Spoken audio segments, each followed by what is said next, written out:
Hello बच्चों, let's read this question. This question says that what is true for an ideal contraceptive? Statement 1, it should be user friendly. Statement 2, it should be easily available. Statement 3, it should be effective and reversible with least side effects. Statement 4, it should be interfering in coitus. Statement 5, it should be expensive and effective. तो basically इस question में हमें ideal contraceptive के बारे में correct statement को पहचानना है, राइट? अब अगर इस क्वेश्चन की मैं की कॉन्सेप्ट की बात करूं तो इस क्वेश्चन का जो की कॉन्सेप्ट है वो है contraceptive methods. Let me write it over here. Key concept is contraceptive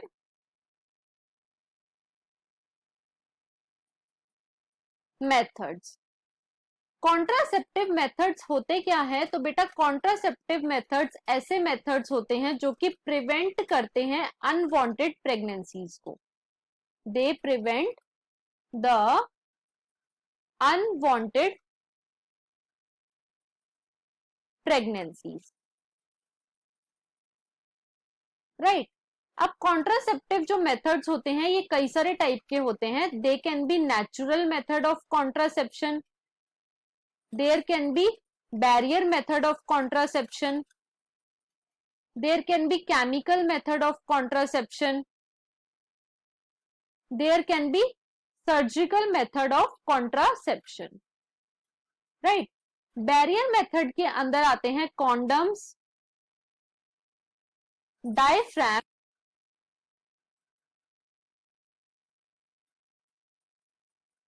cervical caps and walls. Condom जो है ये मेल और फीमेल दोनों के लिए होता है, मेल एंड फीमेल दोनों के लिए होता है. और जो डायफ्राम, सर्वाइकल कैप्स और वॉल्स जो है ये फीमेल के लिए होते हैं, राइट? केमिकल मेथड के अंदर आती हैं पिल्स. अब ये पिल्स जो है या तो ये स्टेरॉइडल पिल्स हो सकती हैं या फिर ये नॉन स्टेरॉइडल पिल्स भी हो सकती हैं. सर्जिकल मेथड के अंदर आता है वेसेक्टोमी जो कि मेल्स के अंदर होता है, जिसमें वास्ट डिफरेंस के स्मॉल पार्ट को कट कर दिया जाता है. और ट्यूबेक्टोमी, ट्यूबेक्टोमी जो है वो फीमेल्स में होती है, जिसमें फैलोपियन ट्यूब के पार्ट को कट कर दिया जाता है, राइट? अब आइडियल कॉन्ट्रासेप्टिव मेथड कैसा होना चाहिए?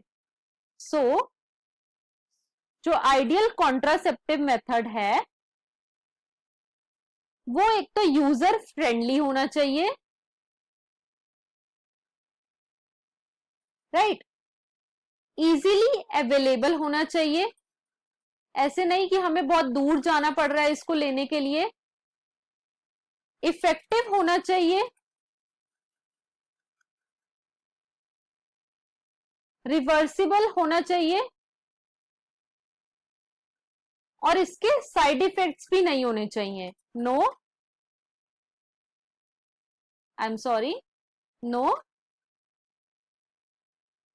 Side effects, right? और जो कॉन्ट्रासेप्टिव मेथड है ये सेक्सुअल ड्राइव के साथ इंटरफेयर भी नहीं करना चाहिए. Do not interfere with sexual drive, right? और ये एक्सपेंसिव भी नहीं होना चाहिए, एक्सपेंसिव भी नहीं होना चाहिए. तो ये थी characteristic of ideal contraceptive method. अब हम अपने ऑप्शन को चेक कर लेते हैं. तो स्टेटमेंट 1 में हमें गिवन है it should be user friendly, जो कि बिल्कुल करेक्ट स्टेटमेंट है. सेकेंड स्टेटमेंट में गिवन है it should be easily available, ये स्टेटमेंट भी करेक्ट है. स्टेटमेंट थर्ड में हमें गिवन है it should be effective and reversible with least side effect, ये स्टेटमेंट भी हमारी करेक्ट है. स्टेटमेंट 4 में हमें गिवन है it should be interfering in coitus, तो ये जो स्टेटमेंट है ये हमारी रॉन्ग है. जो आइडियल कॉन्ट्रासेप्टिव मेथड होता है वो क्वाइटस के साथ इंटरफेयर नहीं करता, राइट? और स्टेटमेंट 5 में हमें गिवन है it should be expensive and effective, तो ये वाली स्टेटमेंट जो है ये भी हमारी रॉन्ग हो जाती है। आइडियल कॉन्ट्रासेप्टिव मेथड्स को चीप होना चाहिए, ना कि एक्सपेंसिव। तो यहाँ पे हमारी स्टेटमेंट 1, 2, 3 जो है वो करेक्ट है, तो जो हमारा आंसर हो जाएगा वो है option number C. So the final answer of this question is option number C. I hope you understood it well. Best of luck.